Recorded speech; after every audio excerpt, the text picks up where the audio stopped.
Sinditsaleka ine kusala kudya, wasinditsaleka ine kupemphera, wasinditsaleka ine kusala kudya, asinditsaleka ine kupemphera, sinditsaleka ine kumvera mawu, wasinditsaleka ine kupemphera, sinditsaleka ine kusala kudya, asinditsaleka ine kupemphera.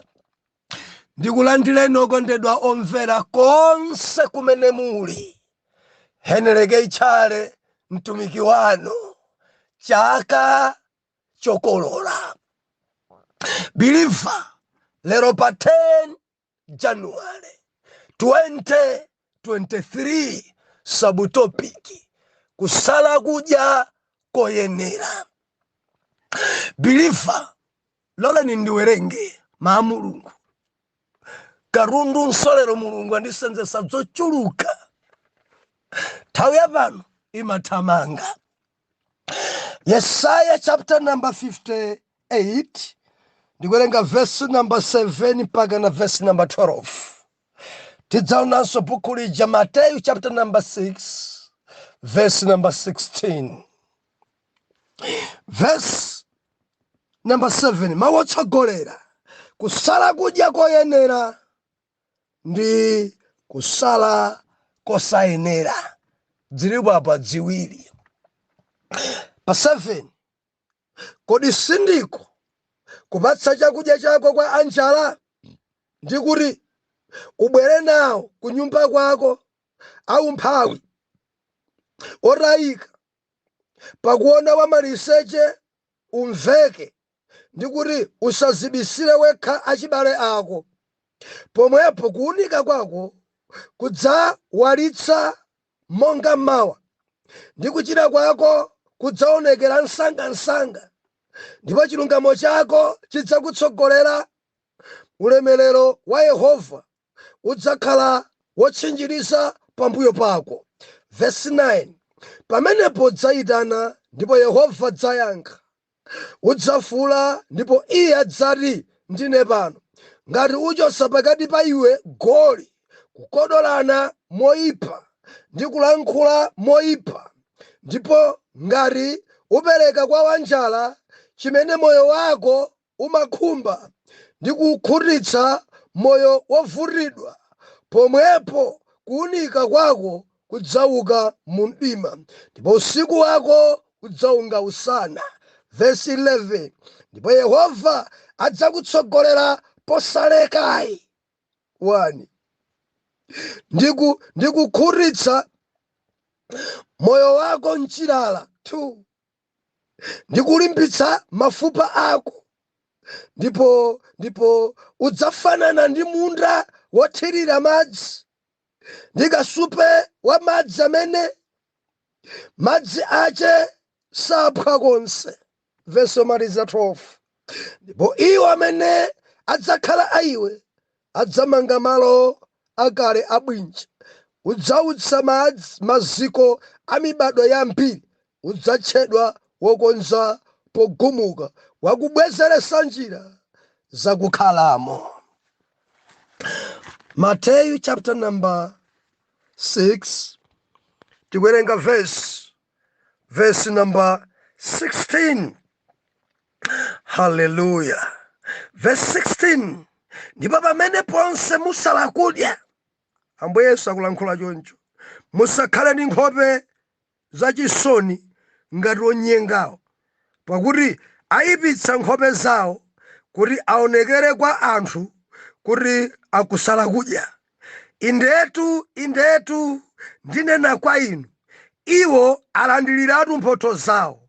17 verse, koma iwe posala kudya, dzola mutu wako. 1, ndi kusamba nkhope yako. 2, kuti usaonekere kwa anthu kuti ukusala kudya. Chabwino, koma kwa Atate wako ali mtseri, ndipo Atate wako wakuona iwe mtseri adzakubwezera iwe. Haleluya. Omvera, dzulo tinali pano kuyala maziko pa topiki imeneyi, kusala kudya ndi kupemphera. Ndiye dzulo timafukula, kodi tidzipemphera bwanji? Ambuye Yesu anaphunzitsa bwanji mene tingapempherere? Kudziko kuno mwana Mulungu anthu amapemphera kudziko kuno. Tikamanena kuti kupemphera bilifa sikulira, sikudzigubuduza, sikudandaula. Iyayi. Kudziko kuno bilifa anthu amapemphera dzawo zosemphana ni malemba. Zotsarira zake amplema Mulungu, ine sakundiyankha, pompaja mpaka na pano, sodzaenda. Kodi mumapemphera bwanji? Mudadzitenga kuti dzimene niyo mumapemphera. Wina akangofika pamaso pa Mulungu sapemphera zosamveka zija. Sikulira, koma kulankhulana ndi Mulungu mawu omveka, mfundo zomveka pamaso pa Atate wanu. Amatifuna tidzimuyandikira nyengo zopemphera ndi kusala kudya. Biliva tamapemphera moyenera. Dzoti manena kuti pemphero ili magawo atatu: kulemekeza ndi kutamanda 1, kupempha zosowa 2, kuthokoza kumapeto 3. Ndefe tinaona kuti tili nzosowa zakuzimu komanso zakuthupi. Ndiye tikaziphatikiza zonse zikukwana 4. Ndiye tinanena zona kuti chosowa namba 1 tikusowa ufumu wa Mulungu kuti utsike. Chosowa namba 2 ife tikusowa chakudya cha lero. Chosowa namba 3 tikusowa kukhululukidwa machimo athu ndiye timalapa mpemphero.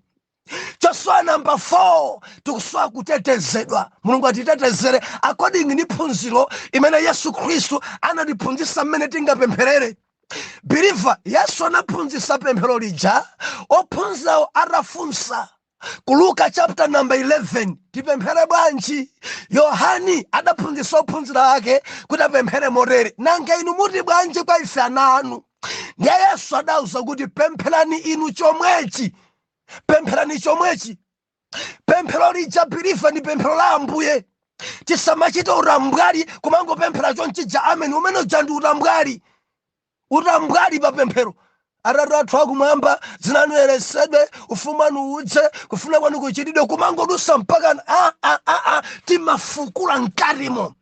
Tikamati Tate wakumwamba dzutanthauzanji. Tikamati dzina lanu lilemekezedwe ndi chani? Ndiye kuti ndi gawo yolemekeza ndi kutamanda biliva.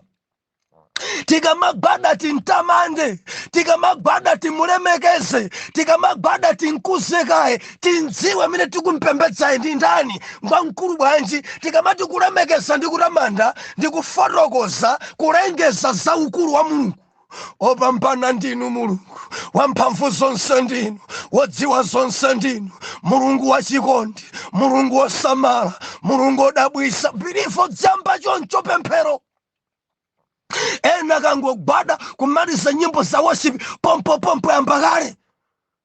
Ambuye mwana wanga ali form 4, mwana wanga inu timayamba ndi mwana wanga mkhozeseni mayeso.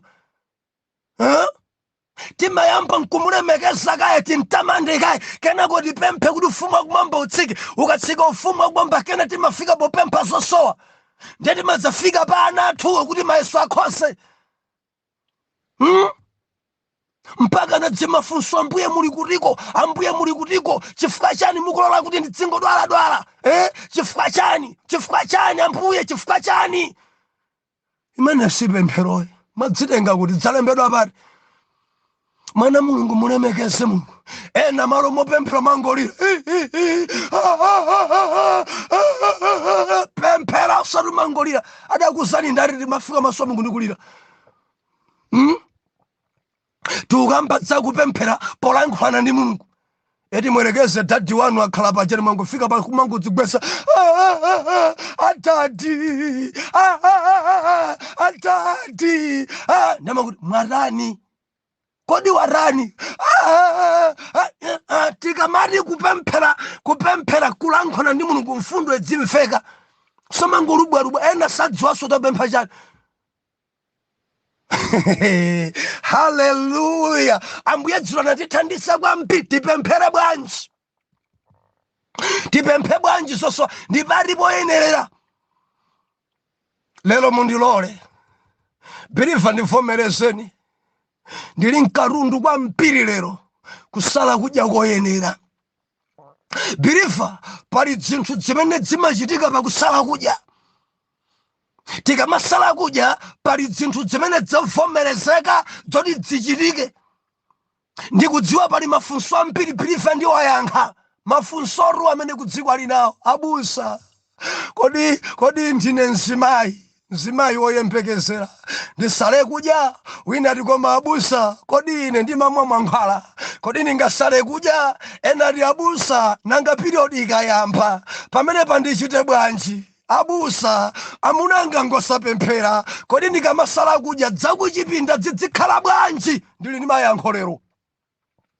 Mafunso awa believe Mulungu akonzeka kuyankha. Haleluya, haleluya. Kusala kudya koyenera kumapangitsa kuti zako ziyende. Ukasala kudya moyenera mpamene umadzakhala ndi maumboni woti waranieri wakolola. Tikamati kusala kudya koyenda kuti ukuchita molingana ndi zimene mulimi adayenera kuchita. Mukadzamva kuti mulimi akolola, alima moyenera, fereza tilira moyenera, apalira, adagalauza moyenera, mvula inagwa moyenera, endi zotsatira zake amadzakolola. Nkhokwe zacho kumangoti the chifukwa chakuti anazichita zinthuzi moyenera. Ukamapanda kuchita moyenera believe sumakolola. Ukamadzala mwako suku believe timadzala chingati pa phando. Ena sadziwa mangotenga chimanga chonse bese kumangobudula phando limodzi. Chimera chikhoza kumera koma chikula bwino. Alimi nonse muli bwanji? Taganizani. Wina ngukhuthula 50 kg kudzala mwina plot imodzi 50 kg uchatha mangokhuthula mmapando. Akolola amene yankho sakolola. Zinthu zidzimera mvula yagwa inde koma sidzikula chifukwa dzachuluka kwambiri pa phandolo. Zotsatira zake chimanga chija chimayamba kuwaulana, chimadzakhala chayero. Chakudya chikusowa chachuluka pa phando. Ndekuti akulima koma mosayenera, adzala mosayenera, amene sakolola. Nimafuna nnene ku dziko langa tikamasala kudya mosayenera sitimakolola, sidzimayenda, misozi mangolirabe. Ndimati ndilisekhalere pilifa tisale kudya moyenera movomerezeka ndi mawu a Mulungu. Tikamachita molingana ndi mawu a Mulungu ife timakolola. Biliva tili ndi masiku yawo opemphera nkusala kudya pa mkate wa moyo komanso machechi osiyanasiyana according ndi nyengo ino tikulowa kumene chakashi. Biliva timanena kuti talowa ndi adani omwe, mfiriso zalowa, ziwandanso zalowa. Ndiye ife takonzekera ndithu kuti tigwiritse ntchito chida chachikuluchi, chida cha mphamvu, chophiphithira, chothedzimulira, timulikitana. Tagwiritsa ntchito pemphero, tagwiritsa ntchito prayer. Biliva kusala kudya koyenera. Haleluya. Ndiyambe kuyankha mafunso. Kodi mzimayi akamasala kudya ndiye period yayambika apitilize kapena ayambe kudya? Ena ati abusa ndikusala kudya 40 days ndili pa 18 days period yayamba ndidamba nsokudya ndikudya ndatha period kena kumkupitilisanso. Phada ramene phada ena mapesa chodzikanira. Mundimva? Tamverani. Mukayamba kusala kudya ndikupemphera olo period yambe amayi musadzisiye. Pitilizani benye mpaka na 40 days zimene mwayikaso mumalisa.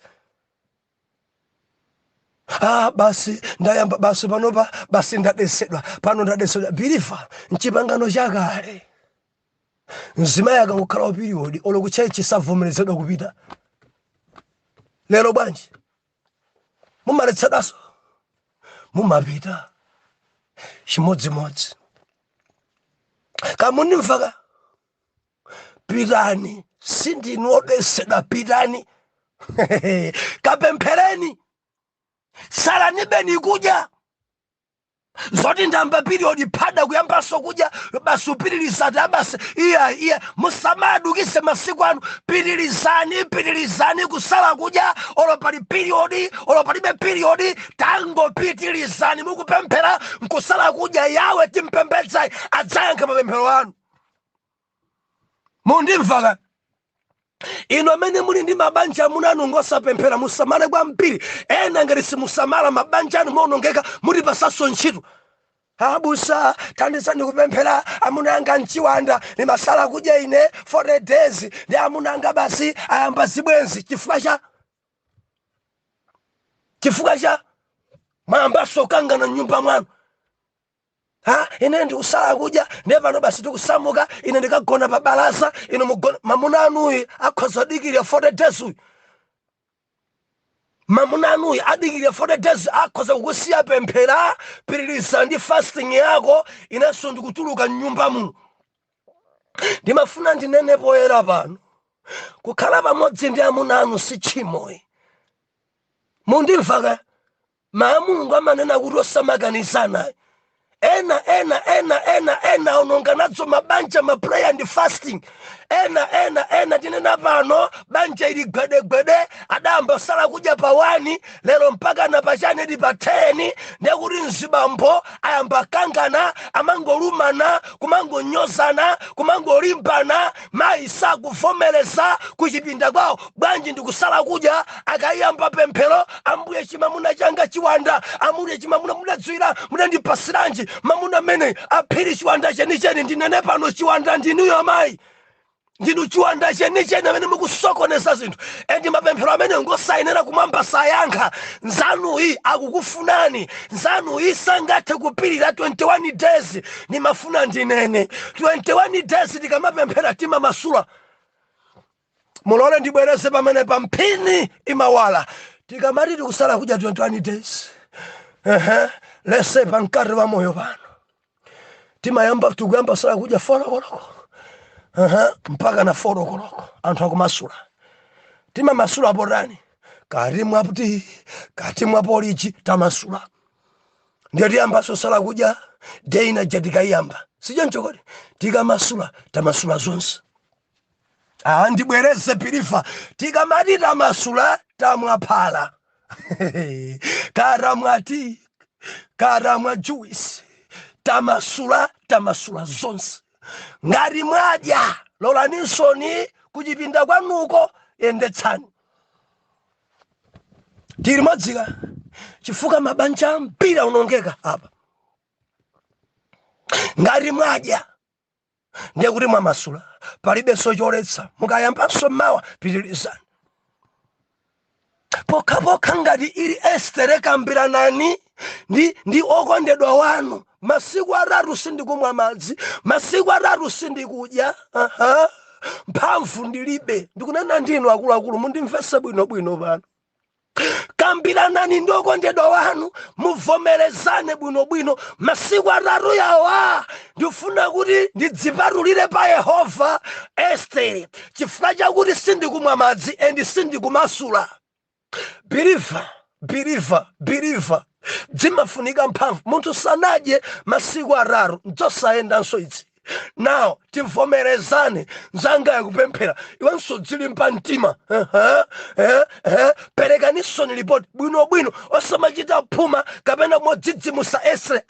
Mukambene naye oledzerayo amuna nosapempherawo. Ngati ngopemphera kale adzimvesesa.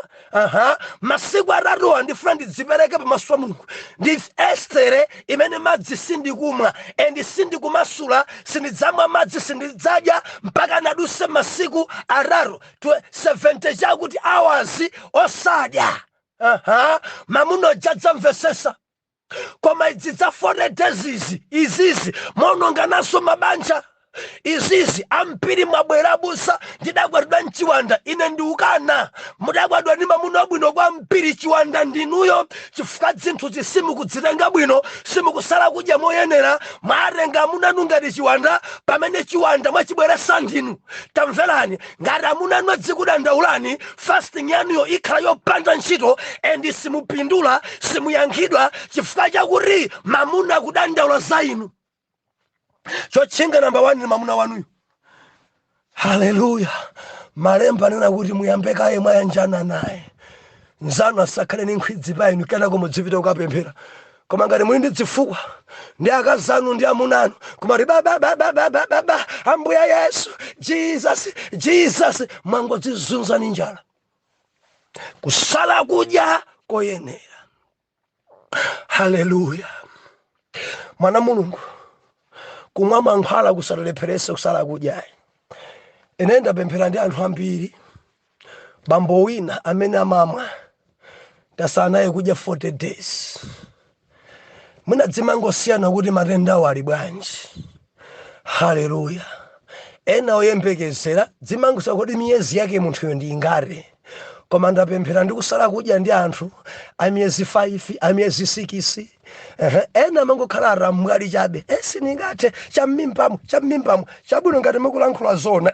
Koma ngati mungathe kupemphera ndikumamasula cha mafolo tatengani gawoyo tapempherani tasalani kudya. Haleluya. Kusala kudya koyenera. Manthaya pano imathamanga. Bilifa ndawerenga mabuku awiri lowandi pafukule pamenepa. Buku la Yesaya kunena kuti tikamati kusala kudya koyenera nthawi imene ife tikusala kudya moyo wathu uphunzire chifundo. Akuti sindiko kuwatenga anjala abwere kunyumba kwathu nkuwapasa chakudya amasiye ndi kuwaveka kuwapatsa. Bilifa Mulungu mu nthawi ya kusala kudya amafuna moyo wa chifundo. Tiphunzire kudya ndi ena, tiphunzire kupasa ena. Zimene ife tidayenera kudya ena alidyere m'malo mwathu osati kukokera budget. Mukusala kudya 40 days kapena 21 days werengesani. Mukadati mukudya mmamawa ina lonse mukadakwisa ntchito ndalama zingati, lanchi ina lonse ndalama zingati, phatikizani zikadakwana ndalama mwina 10,000 ndalama 10,000 kapaseni banja lina likudyereni. Mukhoza kapereka kwa tsogoleri, mukhoza kapereka kwa namasiye, mukhoza kapereka kwa gogo, mukhoza kapereka kwa banja lina. Perekani wina akudyereni m'malo mwanu. Kumeneko ndiye kusala kudya koyenera. Kapena phikani ayitaneni ana dzadye pa nyumba panu, itanani banja lina dzadye lanchi yanu. Mundimva mwana Mulungu, osati kusunga sakudya. Ena machita kusungisa. Mundisungire mapisa anga bread 4 ndi mbatata, mundisungire chipisanga kuchitenga kuchika mfudoma cha breakfast chimenecho. Masana yakwana banja na ndaona kuti maphika maoffers ni nkhuku. Tanditengerani maoffers yawo kutenga mmene muja mapisi 8 amasana kuika mfudoma kubwera ku nkhuku kutenga chiboda kuchatenga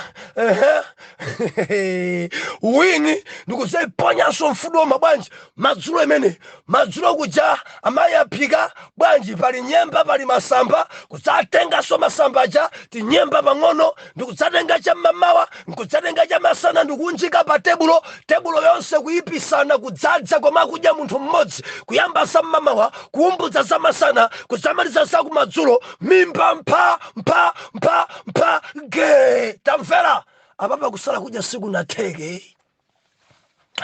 Ndiye kuti wangosintha nthawi yodyera. Malo modya mmamawa munapanga plani kuti zonse muzidyere kumadzulo. Ndiye kumwamba manguti mkulu uyuyo suti asala kudya iyayi koma angosunga angosintha kuti malo modya mmamawa zonse adzangodziumbudza nthawi imodzi. Tikamati kusala kudya ndiye kuti zinthuzo zikuduse. Ndibwereze zinthuzo zikuduse usazidye. Mandimva mwana Mulungu, osamachita kusungisa uchite ngokumana nazo. Mundimva osamasintha nthawi yodya ampira pemphera kwera mapiri osayankhidwa kusungisa zakudya. Titani ngati ana Mulungu tipase ena tidyere. Kama dzulo tikumana ndithelere mangu tambuye zikomo, ndikadati ndikudya ndekuti nkhuku ya masana ija ine nkadadya nawo, ndekuti yandidusa, ndekuti ndasala kudya. Tikamapemphera mulunguyo amayankha. Ne Bible nakuti ukamasala kudya moyenera, mulungu ameneyi amausandulisa usiku wako kukhala ngati mmamawa, amauchosa mdima wako nkubwera kuunika. Akuti amakutsogolera kosalekayi, ndipo Yehova ameneyi amalimbitsa mafupa. Mudziwa alipo ena ngozi yeniyeni ya njinga kapalasa kungugwa pa mwendo thiyo, mumasala kudya moyenera. Wina khoza kugwa pa ngozi agalimoto kugubuduzika kumangooneka magazi minofui mafupa ake alinka. Ukamasala kudya moyenera mafupa ako amakhala amphamvu. Yehova amene nchilala amakutsogolera. Anthu pamene alibe chakudya umakhala nchakudya wayi usala kudya moyenera. Mavuto ako, misozi yako Yehova amaipukuta. Chosowa chako Yehova amakuninka. Umboni Yehova amakupasa kusala kudya moyenera. Kudziko kuno biliva anthu atchuka ndi kusala kudya, anthu atchuka ndi mapiriwa koma zosayenda. Why? Masalidwewo sitimasala kudya kuti nzathu apeze mavuto. Ayi, ena limphiri pano baba ambuye amene uja amwalire basi, amene uja zake zimudere. Mulungu angamve zimenezo? Mulungu angamve zimenezo? Angamve zimenezo kuti muphe wina kusala kudya kuti mwana wanzake asakhoze mayiso, wina kusala kudya kuti wina chibwenzi chache banja samange, wina kusala kudya nkumalengeza zoyipa. Ndimati ndilisepelere ana a Yehova. Anthu ena tikafunira zabwino mulungu amatipasanso zabwino. Kudziko kuno kuli anthu amachita kulengeza, amene achafa, amene aja mwaona sawo zayipira, amene aja kulengeza ngakhale ntchalichi. Banja ladali konkuno adachokako mwaona afa amene aja amwalira, mabizinesi awo atha, adzatipemphesa amene aja. Tiasalira kudya amene aja kumana ndi chikwapu cha Yehova. Mulungu wache kuti amene, mulungu wache kuti amene angazunza anthu choncho. Haleluya. Kusala kudya koyenera. Kumareyu tanena akuti posala kudya, mukamasala kudya musamakhale ngati achikunja achinyengo afarisi. Ali amaipisa nkhope zawo kuti aonekere bwa anthu takusala kudya. Biliva kudziko kuno kukuchitika zachifarisi kwambiri. Nkhope kunyansisa chimwemwe chichakutha bwanja kuti amwene ndikusala kudya, amwene ndatenga 40 days. Paliponse pamene akupita kwa amwene 40 days. Anthu ansintha dzina 40 days. Pang'ono akapeza anthu akudya, mbale mukudya. Ifetu siti kudya tatenga 40 days mbale. Moti ukuona mene ndikuonderamo, ukuona khosi yangayi, ukuona bwanyi mabere anga amba kutani, amba kunyala, mwendo wanga umanenepa mene. Panopa ndi day number 10, kuteku ndatenga 40 days. Kuteku kuntima kwanga kukwada kulibi ndikusala, panopa ndikusala. Edi kulengezesa ntchalichi monse, kulengezesa midzi monse, kulengezesa kwa aneba, kulengezesa kuntchito konse, kulengezesa kwa bwana. Bwana ndatenga 40 days. Pa kampani ponsepo ati amwene 40 days. Akangolima kakugwira ntchito bwanja di 40 days. Mpaka na nkhope yache kunyansisa, kusamba kusambanso, manthongo manso alipi, mkhapa kununkha, kusamba daleka kalekale, zovala zake zabi. Ambuye Yesu akuti no, anthu odalewa akasala kudya samalandira. Koma iwe posala kudya, Yesu aphunzitsa Matthew chapter number 6 verse number 16, iweyo posala kudya akuti samba, dzola nkhope yako mafuta. Anthu asakudziwe kuti kusala kudya, koma Atate wako wantseri akudziwe kuti kusala kudya pampadza kubwezera mphotho. Koma ngati udzichemerera kwa anthu mpaka na kulengesa mpaka na pa radio ndikusala akuti mphotho imene umalandira nkuyamikidwa ndi anthu osati zopembedzera zako kuyankhidwa. Kudziko kuno anthu asala kudya koma sakulandira. Sidzikuyenda muzafanya kulengezesa dziko lonse. Ndikusala. Vala mene umavalira, onekera kuntchito nthawi zonse. Usauze wina aliyense achite yekha kudziwa ngati ali biliva. mupempherere mwarani. Haleluya. Nemuzoti mapemphera nthawi zonse akodi ngini Mulungu. Nimanena nthawi ina ena pana kukatsazika kwa mfumu mukandiona zinda kwera phiri mwina padzabwera zolembalemba za fertilizer ndili mphirimu amfumu ndikhala 5 days mphiri ndifuna kupereka ndikacheza ndi ambuye kumeneko. Anthu otere samalandira sitimatsazika kwa mfumu pokwera phiri, sitimatsazika kwa aneba kuti ndikusala kudya. Sala kudya moyene asakudziwe, anthu adziwe ndi yawe. Mundimva mwana Mulungu akuti pomwepo udzatchedwa ukonza pogumuka, udzabwezeresa mibado ya mpiri. Amene adasochera ku mtundu udzabwezeresa, udzakhala odalirika. Usiku wako udzaunga usana, Yehova adzakuchirisa, adzakuyankha mapemphero ako ukasala kudya moyenera. Believer, tisale kudya moyenera. Haleluya. Ndinako kutsimikizika mtima kuti ziwiri zitatu ndayankha. Believer, tsata zimenezi osati m'maganizo mwanu koma molingana ndi mawu a Mulungu. Tisiyane pamenepa. Mawa tidzayambe buku la Estere, tiyamba mkatikati mutifike pa point osala kudyayo. Atate tithandizeni tichite zinthuzi moyenera, chifukwa tikachita mwathu palibepo mayankho. Mwana wanuyu atchuka kwambiri ndi kusala kudya koma palibe chimene chimayenda.